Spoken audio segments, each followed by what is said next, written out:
I'm Jessica Mitchell, and I'm about to tell you how my sister's pregnancy announcement turned into the most manipulative family ambush I've ever experienced. Picture this.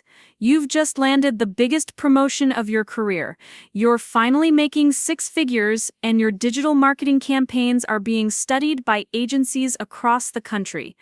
Then your sister drops a bombshell that she's having twins and expects you to throw away everything you've worked for to become her full-time, unpaid nanny. When I refused, my family turned into strangers overnight.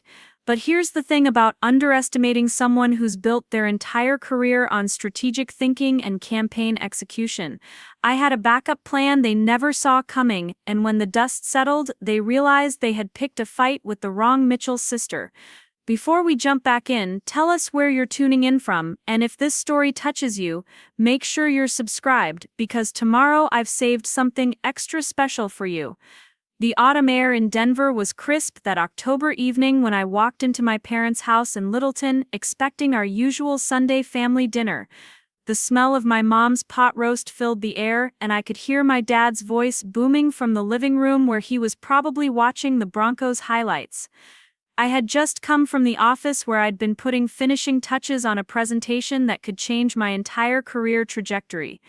Peak Marketing Solutions was about to offer me the creative director position, complete with equity and a team of 12 people under my management.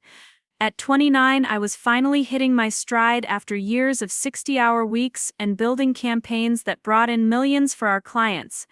My sister Amanda was already there, seated at the dining table with her husband Derek, and something felt different about the energy in the room.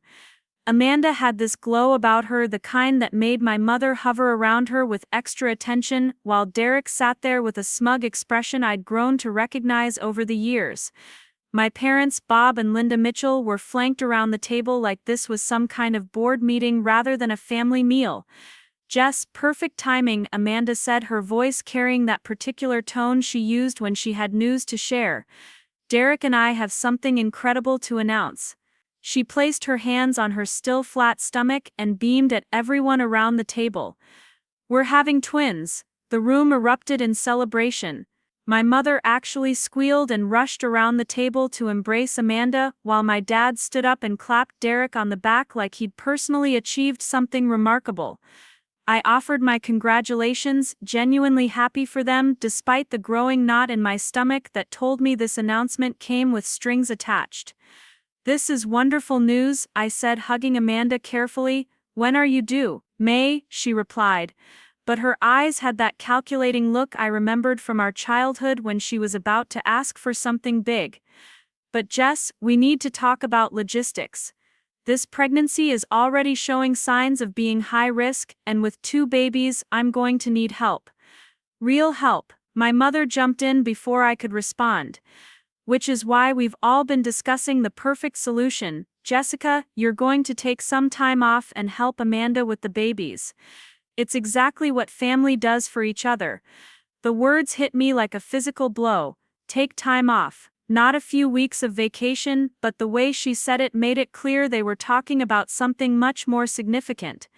"What exactly are you suggesting?" I asked, though I had a sinking feeling I already knew. Derek leaned forward, his voice taking on that patronizing tone he used whenever he talked about women's careers. "Look, Jess, Amanda's going to need round-the-clock help with twins. Daycare is expensive, and frankly, we can't trust strangers with our children. Your family, you're responsible, and let's be honest, your job is just marketing. You can always go back to that later. Just marketing." The phrase hung in the air like a slap across my face. I had spent the last 5 years building campaigns that had revolutionized how outdoor recreation companies connected with their customers. My work on the Rocky Mountain Gear campaign had increased their sales by 300% and won 2 national advertising awards. Patricia Hendricks, the CEO of Adventure Athletics, had personally called me last month to tell me that my strategy had saved her company from bankruptcy and turned them into the fastest-growing brand in their sector. "Amanda needs family support," my father added, his tone suggesting the matter was already decided. "Oh, you're young? You don't have kids of your own, and this is temporary." A year, maybe two at most. A year or two. They were asking me to put my career on hold for potentially 2 years, right at the moment when everything I'd worked for was about to pay off. The creative director position at Peak Marketing wouldn't wait. Marcus Thompson, my boss, had made it clear that this opportunity was now or never, and there were 3 other senior directors vying for the same role. I can't do that, I said, my voice steady despite the chaos in my head. I'm about to be promoted to creative director. This is the opportunity I've been working toward for 5 years. Amanda's expression shifted, and suddenly the sweet, glowing, expectant mother was replaced by the manipulative older sister I remembered from our teenage years. So your job is more important than your family, more important than your nieces or nephews? It's not about importance, I replied, feeling the familiar frustration that came with trying to explain my career ambitions to people who had never taken them seriously. It's about timing. This promotion comes with equity in the company, my own team, and the chance to build something significant. If I walk away now, that opportunity goes to someone else and it's not coming back. My mother's face took on that disappointed expression she'd perfected over the years. Jessica, I raised you to understand that family comes first. Amanda supported you through college by letting you borrow her car. She helped you get your first apartment by co-signing the lease when you had no credit.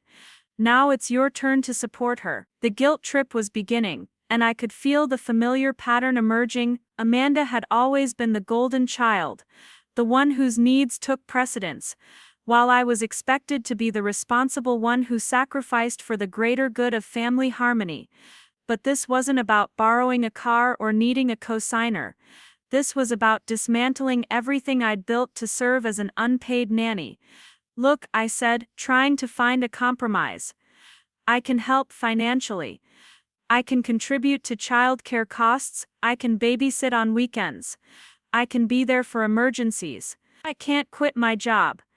Derek's laugh was harsh and dismissive. Contribute financially? Jess, we're not asking for your money. We're asking for your time and commitment. Real family doesn't throw money at problems and walk away. Amanda placed her hand on her stomach in a gesture that seemed calculated for maximum emotional impact. I thought you'd want to be part of your nieces' or nephews' lives from the very beginning. I thought you'd understand how important this is. The manipulation was so obvious it was almost insulting, but I could see it was working on my parents. My father nodded solemnly, as if Amanda had just made the most reasonable request in the world.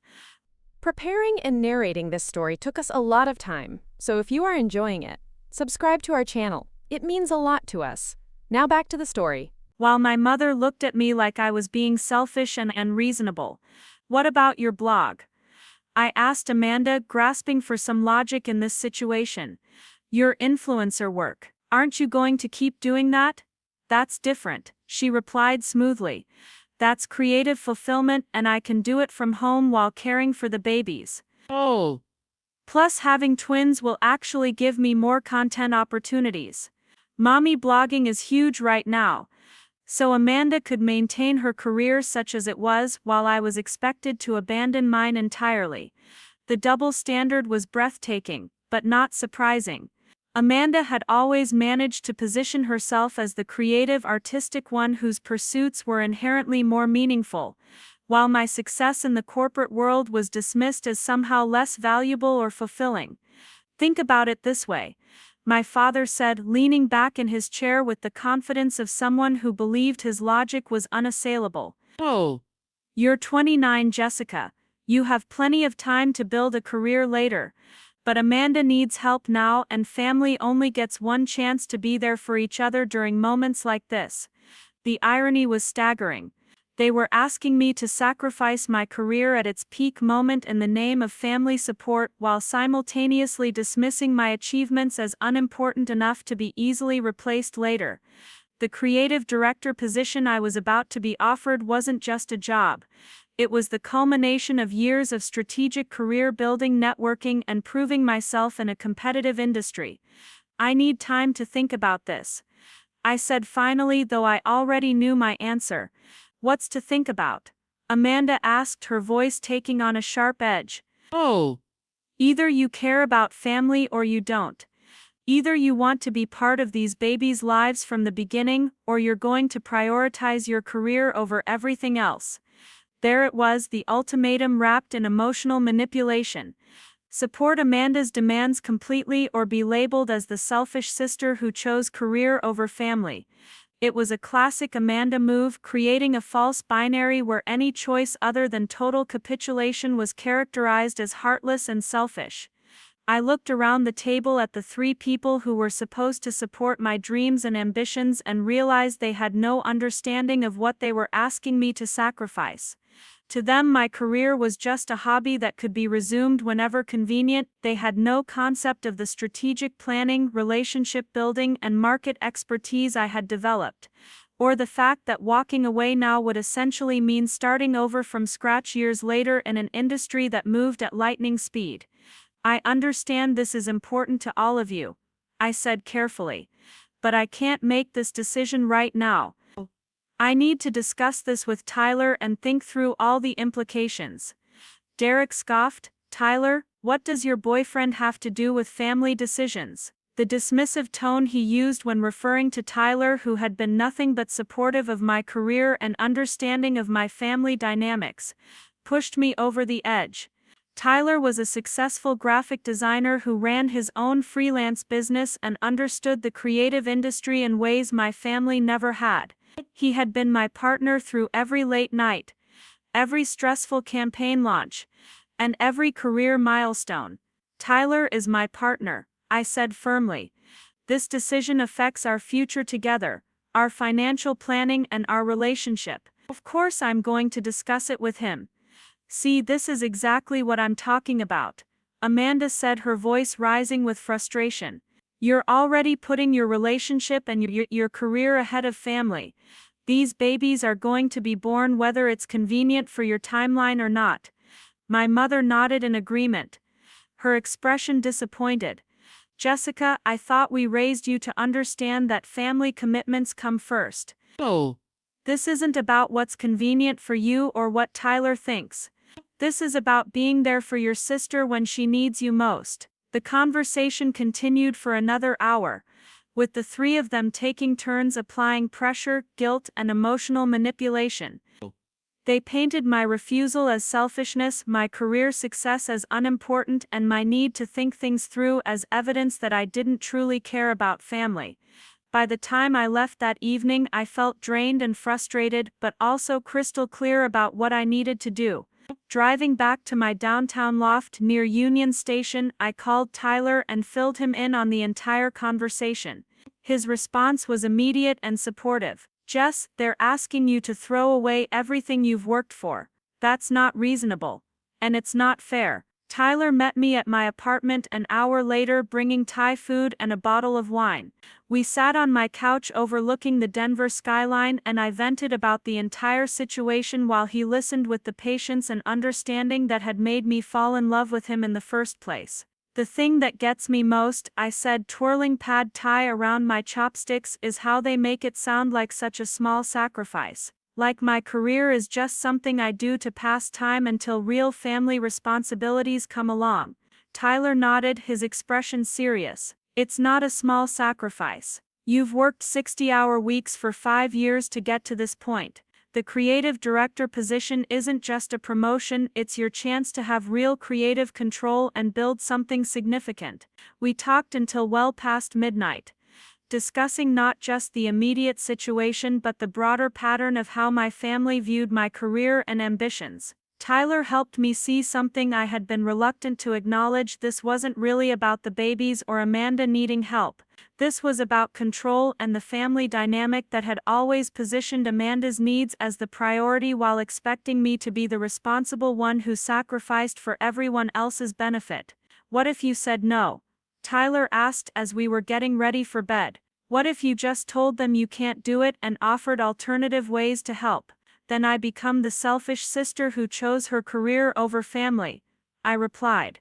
Amanda will make sure everyone knows that I abandoned her when she needed me most. Tyler was quiet for a moment, then said something that would stick with me for weeks.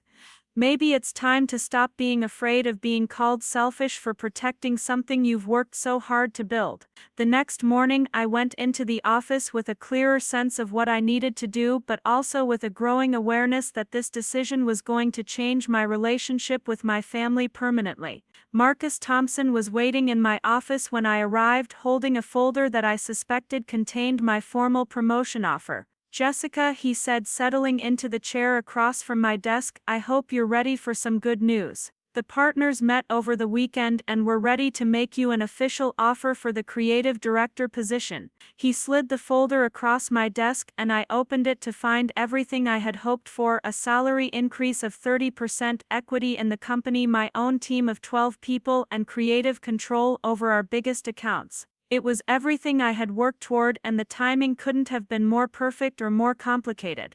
"This is incredible," I said, scanning the details. "When do you need an answer?" "Well, ideally this week," Marcus replied. "We want to announce the promotion at the company meeting next Friday, and we need to start the transition process as soon as possible. Patricia Hendricks specifically requested that you lead the Adventure Athletics rebrand we're pitching next month, and that's a $2 million account." Patricia Hendricks, the CEO who had personally thanked me for saving her company, the woman who had become one of my strongest advocates in the industry and who trusted me with her company's most important marketing decisions. Walking away from this opportunity wouldn't just affect my career, it would affect the relationships and reputation I had built over years of successful campaigns. After Marcus left, I sat in my office staring at the promotion offer and thinking about my family's expectations. They wanted me to walk away from this, from Patricia's trust, from Marcus's confidence in my abilities, from the team of talented people who would be working under my direction. They wanted me to abandon all of this to change diapers and manage Amanda's schedule for the next 2 years. I thought about Tyler's question, what if I just said no?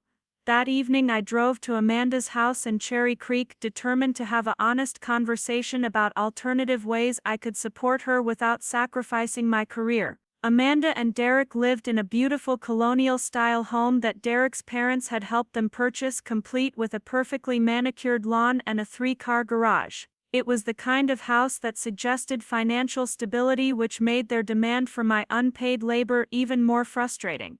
Amanda was in the kitchen when I arrived, wearing yoga pants and a maternity top that barely showed her small bump. She was scrolling through her phone, probably working on her lifestyle blog that generated maybe a few $100s a month in sponsorship revenue. "I've been thinking about our conversation yesterday," I began, "and I want to find a way to help that works for everyone." Amanda looked up from her phone with an expression that suggested she already knew she wasn't going to like what I had to say. "Oh, I can contribute $500 a month toward childcare costs," I offered. "I can babysit every weekend, I can help with doctor's appointments and emergencies, and I can take vacation time when you need extra support." Amanda's response was immediate and harsh. $500, Jess? Full-time childcare for twins costs more than $2,000 a month. And weekend babysitting? I need help during the week when Derek's at work and I'm dealing with everything alone. "But Amanda," I said, trying to keep my voice calm, "I can't quit my job. I'm about to be promoted to creative director. This is the opportunity I've been working toward for years. And I'm about to have twins." She snapped back. "Do you think I planned for this to be high risk? Do you think I wanted to need help? This is life, Jess. Sometimes you have to make sacrifices for the people you love." The word sacrifices hung in the air, loaded with implication. I was supposed to make sacrifices, but Amanda's lifestyle blog and Derek's comfortable office job were apparently non-negotiable. I was supposed to understand that life sometimes required difficult choices, but somehow those difficult choices only ever seemed to fall on my shoulders. "What about Derek's family?" I asked. "His parents live here in Denver, his sister doesn't work outside the home. Why am I the only option?" Amanda's expression grew cold. "Because you're my sister. Because family is supposed to come first. Because I thought you cared enough about these babies to want to be part of their lives from day one." There it was again, the emotional manipulation wrapped in family obligation. Any refusal to meet her demands completely was characterized as not caring about the babies, not understanding family priorities, not being willing to make reasonable sacrifices. It was a masterful piece of guilt-tripping that ignored the reality of what she was asking me to give up. Over the following weeks, the pressure intensified. My mother called me every few days with updates on Amanda's condition and subtle reminders about family responsibility. My father sent me articles about the importance of family support during pregnancy and early childhood. Amanda herself alternated between emotional appeals about wanting her babies to know their aunt and passive-aggressive comments about my priorities. The most frustrating part was how they had reframed the entire situation. I wasn't being asked to make an enormous sacrifice for Amanda's convenience. I was being given the opportunity to be part of my niece's or nephew's lives. I wasn't being asked to abandon my career at its peak moment. I was being invited to step back from the corporate world and focus on what really mattered. I wasn't being manipulated and guilted. I was being offered the chance to prove that I understood family values. It was gaslighting at its finest, and I could feel myself starting to doubt my own perception of the situation. Maybe I was being selfish. Maybe my career wasn't as important as I thought it was. Maybe family really should come first, and I was wrong to prioritize my professional ambitions over Amanda's needs. But then Tyler would remind me of everything I had accomplished, Marcus would praise another successful campaign I had developed, or Patricia Hendricks would call to discuss new project ideas, and I would remember exactly what I would be giving up. This wasn't just about a job or a paycheck, it was about the career I had built, the reputation I had earned, and the future I had planned. The breaking point came 3 weeks after Amanda's announcement at my parents' house during another Sunday dinner that felt more like an intervention than a family meal. The foundation of everything that would eventually explode into chaos began 18 months earlier when I first walked through the glass doors of Peak Marketing Solutions on a snowy February morning in Denver. The building sat in the heart of the downtown business district with floor-to-ceiling windows that offered stunning views of the Rocky Mountains on clear days. I had just turned 27, armed with a marketing degree from the University of Colorado and 3 years of experience at a smaller agency that had taught me the basics but never challenged my potential. Marcus Thompson was the kind of boss every ambitious professional dreams of finding. He was in his mid-40s, had built Peak Marketing from a 2-person startup into one of Denver's most respected agencies, and possessed an intuitive understanding of how digital marketing could transform businesses. During my interview, he had looked at my portfolio of campaigns for local restaurants and retail stores and seen something that I was only beginning to recognize in myself. "Jessica," he had said, leaning back in his chair while studying my presentation on increasing foot traffic for a struggling bookstore, "you think strategically. Most people in this industry focus on metrics and data points, but you understand story. You understand how to make people feel something, and that's what drives real results." Peak Marketing Solutions specialized in outdoor recreation companies, which made perfect sense in Colorado, where adventure sports weren't just hobbies but entire lifestyle identities. Our client roster included established brands like Rocky Mountain Gear and Adventure Athletics, as well as emerging companies trying to break into the competitive world of outdoor equipment and adventure travel. It was exactly the kind of work I had dreamed of doing, combining my love for the mountains with my passion for creative problem solving. My first major project was a digital campaign for Summit Hiking Boots, a family-owned company that had been making quality footwear for 30 years but struggled to compete with larger brands that had bigger marketing budgets and more sophisticated online presence. The owners, an elderly couple named Frank and Helen Novak, had built their reputation through word-of-mouth recommendations from serious hikers, but their sales had been declining as younger consumers increasingly discovered brands through social media and influencer partnerships. I spent weeks researching their target demographics, studying competitor strategies, and developing a comprehensive approach that would highlight Summit's authentic heritage while appealing to millennial and Gen Z adventurers. The campaign I created, called Miles of Stories, featured real customers sharing their hiking experiences while wearing Summit boots, but instead of polished promotional videos, we captured genuine moments of challenge, triumph, and connection with nature. The content strategy was multi-layered and sophisticated. We partnered with micro-influencers who had authentic outdoor followings rather than massive but generic audiences. We created a hashtag campaign that encouraged users to share their own hiking stories and photos. We developed interactive content that helped potential customers choose the right boots for their specific adventures. Most importantly, we told Frank and Helen's story of craftsmanship and dedication in a way that resonated with consumers who valued authenticity over flashy marketing. Tyler Brooks had been instrumental in the campaign's visual success. As a freelance graphic designer with his own thriving business, he understood how to create imagery that felt both professional and genuine.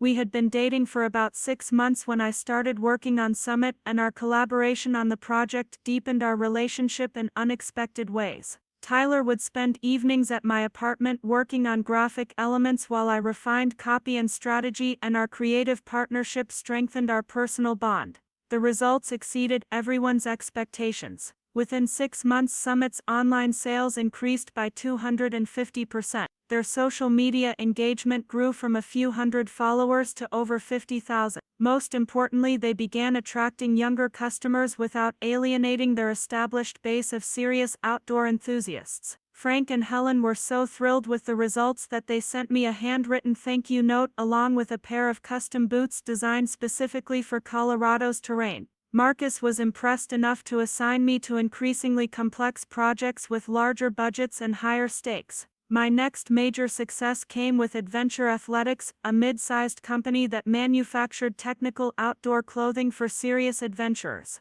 The CEO, Patricia Hendricks, was a former professional rock climber who had started the company because she couldn't find gear that met her exacting standards for both performance and durability. Patricia was demanding, detail-oriented, and initially skeptical of marketing agencies in general. She had worked with 2 previous firms that had failed to understand her brand's unique position in the market. Adventure Athletics wasn't trying to compete with massive companies like Patagonia or North Face by appealing to casual weekend warriors. Instead, they focused on creating the highest quality gear for people who pushed the boundaries of what was possible in extreme environments. My approach was to embrace that positioning rather than trying to broaden their appeal. We created a campaign called Beyond Limits that showcased real athletes using Adventure Athletics gear in genuinely challenging conditions. Instead of studio photography with perfect lighting, we documented actual expeditions, rescue operations, and extreme weather adventures. The campaign required months of coordination with professional climbers, search and rescue teams, and adventure photographers, but the authenticity was undeniable. The breakthrough moment came when Patricia decided to trust me with Adventure Athletics' most important product launch in years, a new line of technical mountaineering gear designed for high-altitude climbing. The stakes were enormous because the company had invested nearly 2 years of research and development into creating equipment that could withstand the extreme conditions found on peaks like Denali and Everest. I developed a launch strategy that combined traditional marketing with unprecedented access to actual expeditions. We partnered with a team attempting to summit Mount McKinley in Alaska, documenting their journey and showcasing how Adventure Athletics gear performed in real-world conditions. The campaign included live social media updates from base camp, detailed technical explanations of gear innovations, and interviews with team members about how equipment choices could mean the Difference between success and failure at altitude. The launch was a massive success, generating over $3 million in pre-orders and establishing Adventure Athletics as a serious player in the technical mountaineering market. Patricia was so pleased with the results that she personally called Marcus to praise my work and request that I handle all future Adventure Athletics campaigns. That phone call was the beginning of a professional relationship that would become one of my most important career assets. During this same period, my family situation was relatively stable and supportive. Amanda was still single and working as a freelance writer, contributing occasional articles to local lifestyle magazines and maintaining a personal blog about Denver's restaurant and entertainment scene. Her writing was competent, but not particularly distinctive, and her income was sporadic and modest. She seemed content with her flexible schedule and often talked about how much she valued creative freedom over financial security. My parents, Bob and Linda Mitchell, owned a small real estate investment company that managed rental properties throughout the Denver metropolitan area. It was steady, profitable work that had provided a comfortable middle-class lifestyle for our family, but it wasn't particularly exciting or innovative. My father had always been practical and cautious with money, while my mother handled the administrative aspects of the business and maintained strong relationships with tenants and contractors. Both of my parents had college degrees, but had never pursued careers that required the kind of strategic thinking or creative problem solving that defined my work in marketing. They understood that I was successful and well regarded in my field, but I don't think they fully grasped the complexity of what I did or the level of expertise I had developed. To them, marketing was something like advertising, which they associated with flashy commercials and promotional gimmicks rather than comprehensive business strategy. Amanda had always been the more outgoing and socially confident sister, while I was seen as the responsible academic one who worked hard and achieved steady success through determination rather than natural charisma. This dynamic had shaped our family relationships since childhood, with Amanda receiving praise for her creativity and social skills, while I was appreciated for being reliable and goal-oriented. The family dynamic worked reasonably well during this period because our lives were moving in different directions without creating direct conflict. Amanda enjoyed her flexible lifestyle and creative pursuits, while I focused on building my career and developing expertise in digital marketing. Our parents were proud of both daughters in different ways, and Sunday dinners were generally pleasant social gatherings rather than sources of tension or competition. Tyler fit smoothly into this family dynamic because he was also creative and self-employed, which made him relatable to Amanda and less threatening than a corporate boyfriend might have been. My parents liked him because he was polite, helpful around the house, and clearly supportive of my career ambitions.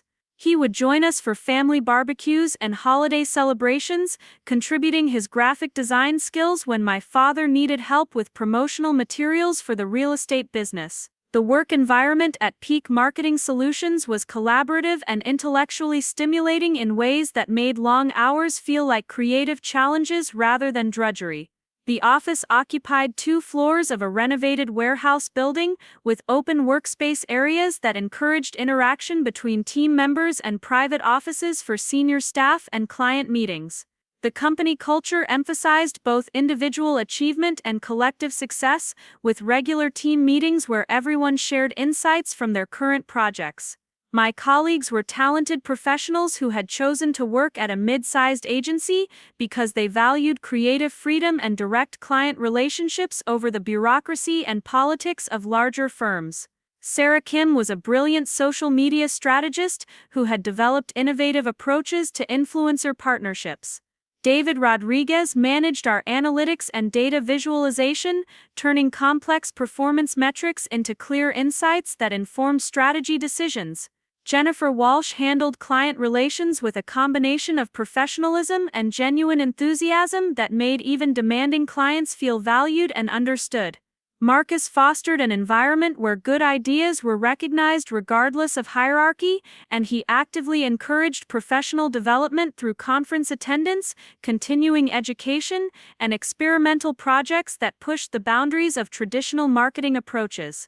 He had a particular talent for matching team members with projects that would challenge their skills while playing to their strengths, and he understood that individual growth ultimately strengthened the entire company. My relationship with Tyler was deepening during this period in ways that felt natural and supportive rather than dramatic or complicated.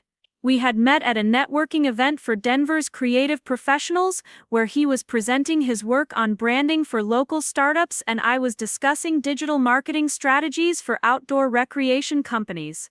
Our conversation had started professionally but quickly revealed shared interests in hiking, photography, and the intersection of creativity with business strategy.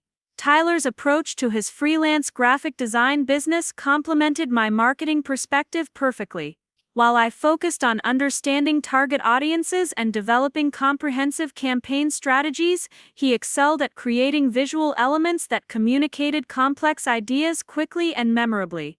Our professional collaboration on Summit hiking boots had demonstrated how well our skills worked together, and we began discussing the possibility of eventually starting our own agency that would combine strategic marketing with high-quality design services. Our personal relationship was built on mutual respect for each other's professional achievements and ambitions.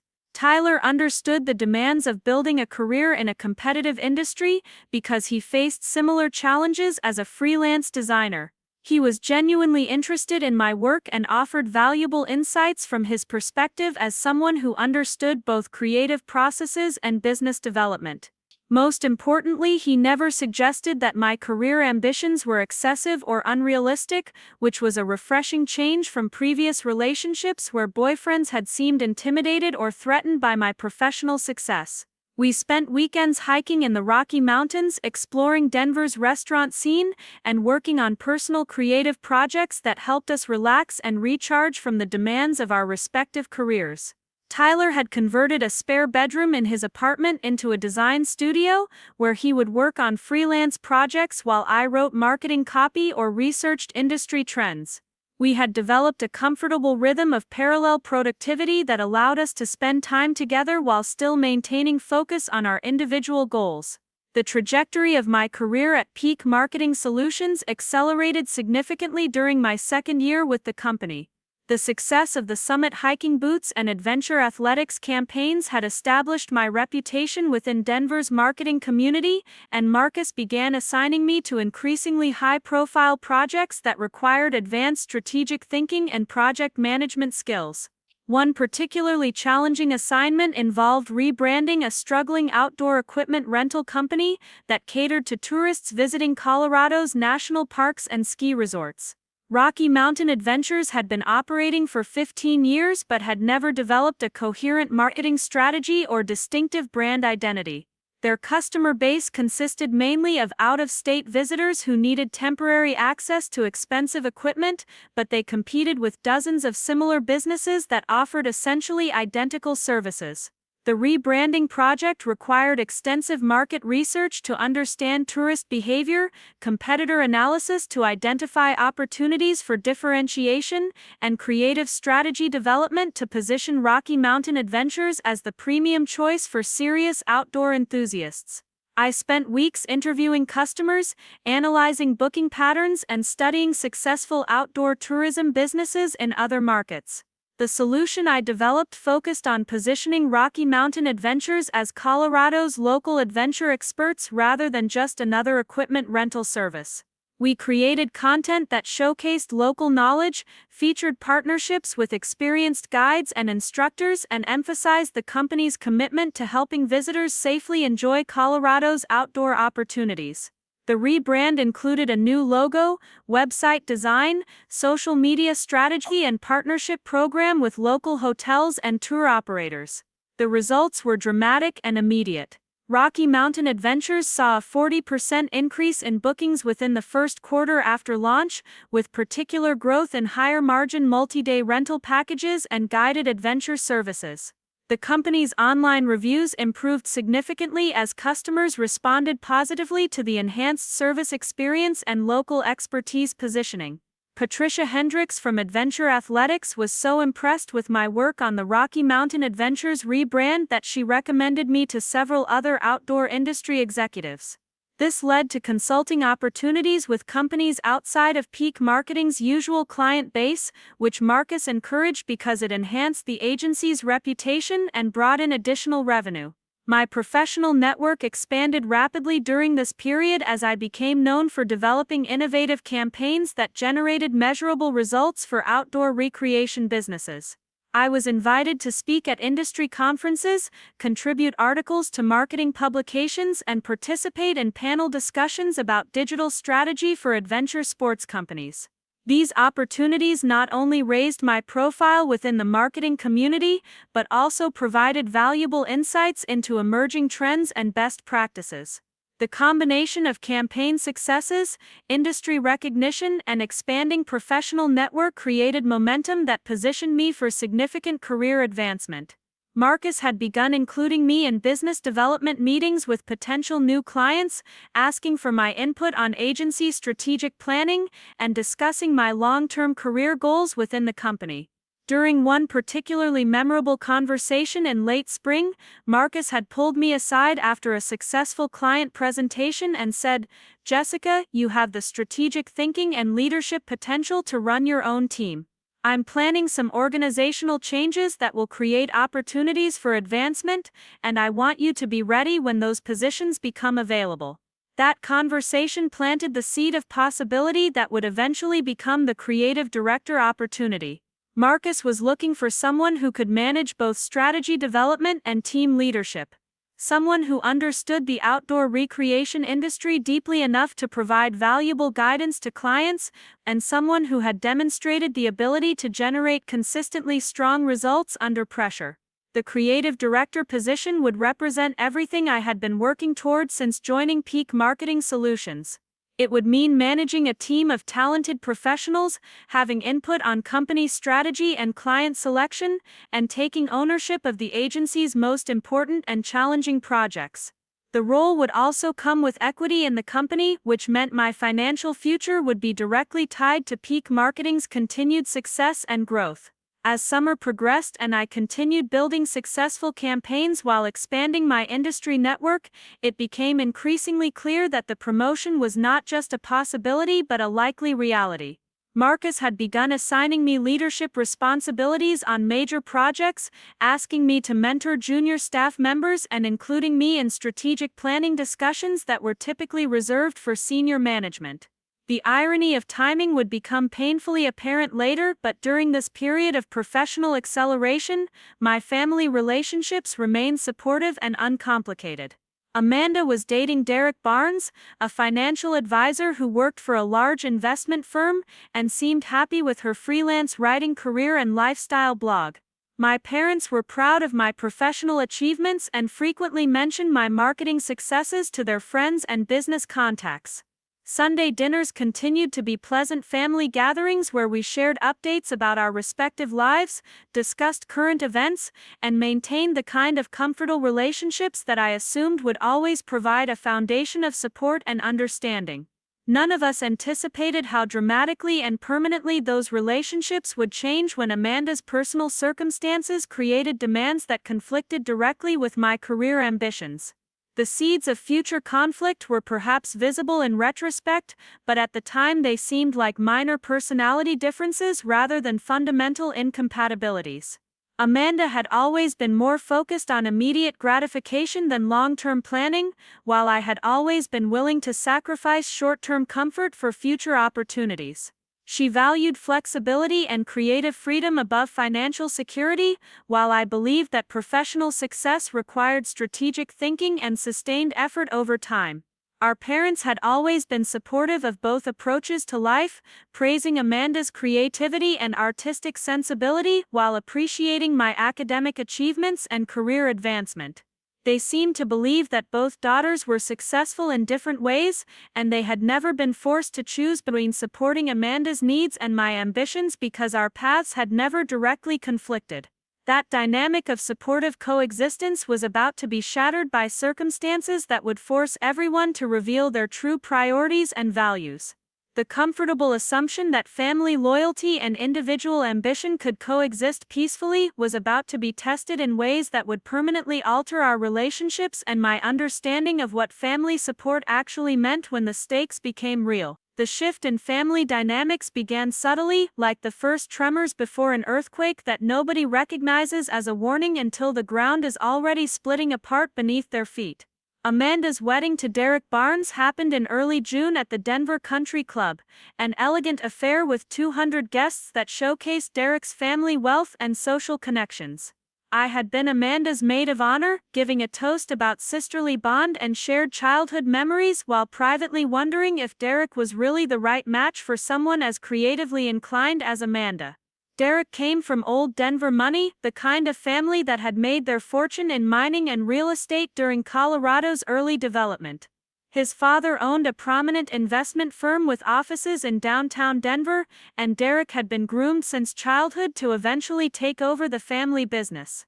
He was conventionally handsome with the smooth confidence of someone who had never experienced genuine failure or financial insecurity. After the wedding, Amanda and Derek settled into the beautiful colonial house in Cherry Creek that Derek's parents had purchased for them as a wedding gift. Amanda seemed content decorating the house with expensive furniture and hosting dinner parties for Derek's business associates.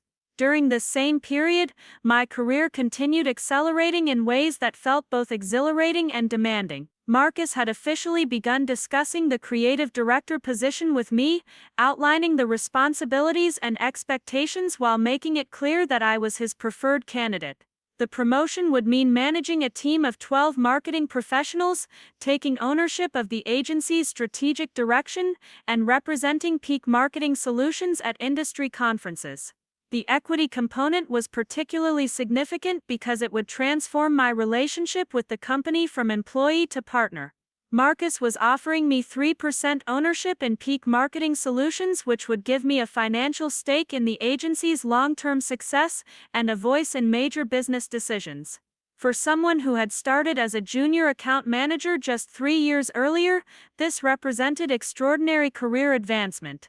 Patricia Hendricks had become not just a client but a genuine mentor and advocate for my career development. She would call me directly to discuss campaign ideas, seek my input on adventure athletics' broader business strategy, and introduce me to other outdoor industry executives.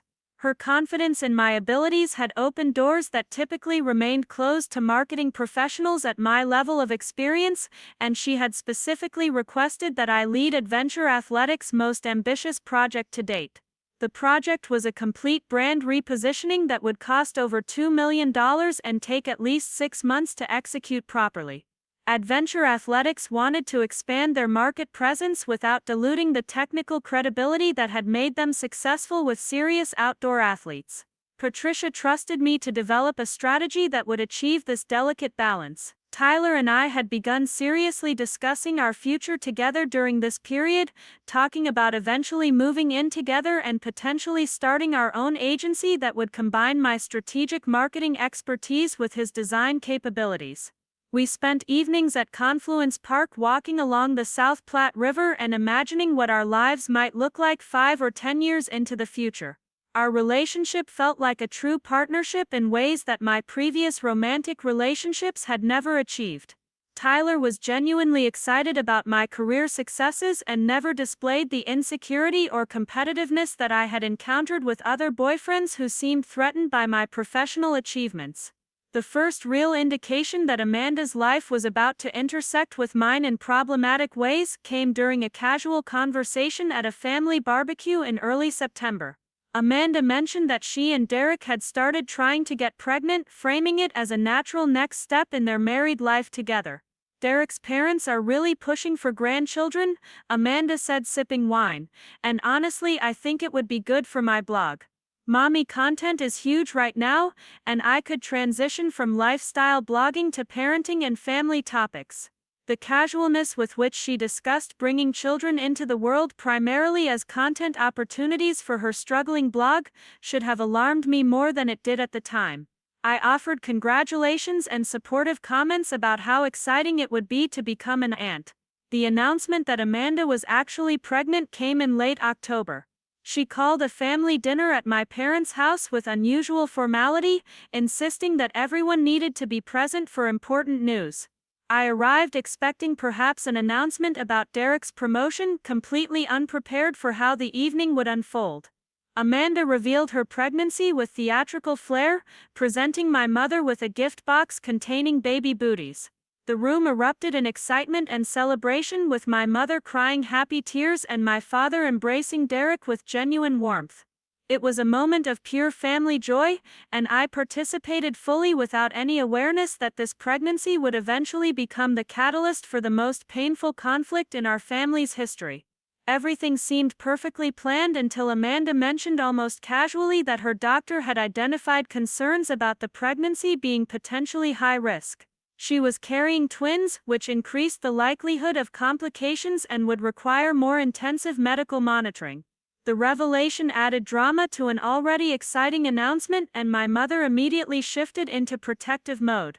The conversation then turned to practical discussions about how Amanda would manage a high-risk twin pregnancy while Derek continued working full-time. Amanda mentioned that her doctor had recommended she consider reducing activities and possibly going on bed rest during the third trimester. Derek stated firmly that they would need reliable help because he couldn't take extended time off work during such a critical period in his career development. I remember my mother looking at me during this conversation with an expression that I couldn't quite interpret at the time. It seemed to carry expectation and assumption as though something obvious was being communicated that I should already understand. Marcus scheduled a formal meeting with me in mid-November to discuss the creative director position in detail. We met in his private office with its view of the Rocky Mountains, and he presented a comprehensive package that exceeded everything I had hoped for. The base salary increase was 30%, which would finally give me the kind of financial security that had seemed impossible during my early career years. Marcus outlined the transition timeline, explaining that he wanted to announce my promotion at the company-wide meeting scheduled for mid-December. Patricia Hendricks had specifically requested that I lead her Adventure Athletics rebrand beginning in January, and that project would serve as my first major initiative as creative director. I called Tyler immediately after leaving Marcus's office, unable to contain my excitement. We met for dinner that evening at one of our favorite restaurants in Larimer Square, and I described the entire conversation in detail while Tyler listened with genuine pride and enthusiasm. He ordered champagne to celebrate, and we toasted to career milestones and future possibilities. "This is everything you've worked for," Tyler said, raising his glass. "You've earned this through talent and dedication, and I'm so proud of you." We spent the evening making plans for how the promotion would change our lives together. The salary increase would allow us to start looking at purchasing a condo in one of Denver's trendy neighborhoods. The equity stake meant long-term financial planning possibilities that had previously seemed premature or unrealistic. The formal family meeting happened on the Sunday after Thanksgiving. Amanda had called everyone together at my parents' house with the stated purpose of discussing support plans for her pregnancy and the twins' arrival. I attended assuming we would talk about coordinating schedules for helping Amanda with doctor's appointments and planning baby showers. The meeting began calmly with Amanda describing her recent doctor's appointments and the specific concerns about her high-risk twin pregnancy. Derek explained that his work responsibilities were intensifying because they were in the middle of a major client acquisition that required his full attention. My mother talked about her willingness to help but acknowledged that she and my father had their own business responsibilities. My father mentioned that they could contribute financially toward child care costs but wanted to be strategic about how resources were allocated. Then Amanda shifted the conversation in a direction I hadn't anticipated. She talked about how important it was for the twins to have consistent loving care from family members rather than daycare workers. She mentioned research about infant bonding and early childhood development, emphasizing the critical nature of the first 2 years of life. The logic of what she was building toward should have been obvious, but I was so unprepared for what was coming that I didn't see it until she stated it directly. Amanda looked at me across my parents' dining room table and said, "Jess, I need you to take a leave from your job to help me with the twins. Just for the first year or two until they're old enough for preschool." The words hung in the air like a physical presence, impossible to ignore or misinterpret. Everyone was looking at me expectantly, as though Amanda had just made the most reasonable request in the world and they were waiting for my agreement rather than my objection. "Amanda, I can't take a leave from work," I said, finally hearing the strain in my own voice. "I'm about to be promoted to creative director. This is the opportunity I've been working toward for years." Derek jumped in before Amanda could respond, his tone dismissive and patronizing. "Look, Jess, we all know your career is important to you, but this is about family. Amanda's pregnancy is high risk and these babies are going to need proper care. You're the logical choice because you don't have your own kids yet, and marketing work will always be there when you're ready to go back." The phrase "marketing work will always be there" echoed in my head, revealing just how little Derek understood about career trajectories or professional opportunities. My mother nodded along with Derek's assessment, adding her own perspective that made my stomach turn. "Jessica, you've always been the responsible one. she said, her voice carrying that particular tone that mixed praise with expectation. Amanda needs you right now, and honestly, this could be good for you too. You've been working so hard for so long. Maybe a break would give you perspective on what really matters in life. My father, who had been quiet until this point, cleared his throat and spoke with the authority he typically reserved for important business decisions. Your mother and I have discussed this extensively, and we agree that family has to come first. Amanda's situation is urgent and temporary. Your job will still be there in a year or two, but these babies will only be infants once. The coordinated nature of their arguments suggested this conversation had been rehearsed, that they had already decided among themselves what I should do and were simply informing me of the plan rather than actually requesting my input. Amanda sat there with her hands folded on the table, watching me with an expression that mixed expectation with something that looked almost like triumph. I've already talked to some mommy bloggers about this, Amanda added, as if that somehow strengthened her case. They all say that having family support during the first year is absolutely crucial. Daycare costs for twins would be astronomical anyway, probably close to $3,000 a month. By helping us, you'd actually be saving the family money. The twisted logic was breathtaking. Somehow my sacrifice of a six-figure salary and equity in a growing company was being framed as a cost-saving measure for the family. Nobody seemed to be calculating the actual financial impact of me walking away from the creative director position, or considering that Derek's family had more than enough money to afford premium childcare if they chose to prioritize it. What about Derek's family? I asked, grasping for any logical argument that might penetrate their predetermined conclusion. His parents have resources and his sister doesn't work. Why am I the only option being discussed? Amanda's expression shifted to something harder, more calculating. Derek's family has already offered financial support, but they're not as close-knit as we are. I want my babies to be raised with Mitchell family values, not surrounded by Barnes family servants and nannies. I want them to know their aunt, to bond with you from the very beginning. The emotional manipulation was layered and sophisticated, transforming a demand that I sacrifice my career into an opportunity to build meaningful relationships with my nieces or nephews. Any refusal would be reframed as choosing work over family love, as prioritizing money over the precious early moments of these babies' lives. Up next, you've got two more standout stories right on your screen. If this one hit the mark, you won't want to pass these up. Just click and check them out.